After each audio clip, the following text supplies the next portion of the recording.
দেখুন এটা লাইট কালারের মধ্যে, এটা ডিপ কালারের মধ্যে, এগুলো সব 30 থেকে আপনারা 36 পেয়ে যাবেন।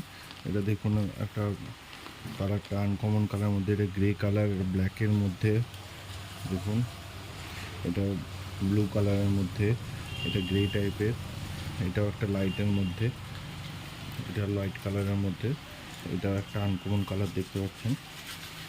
এগুলো সব আপনারা 30 থেকে 36 অবধি সব সাইজ পেয়ে যাবেন।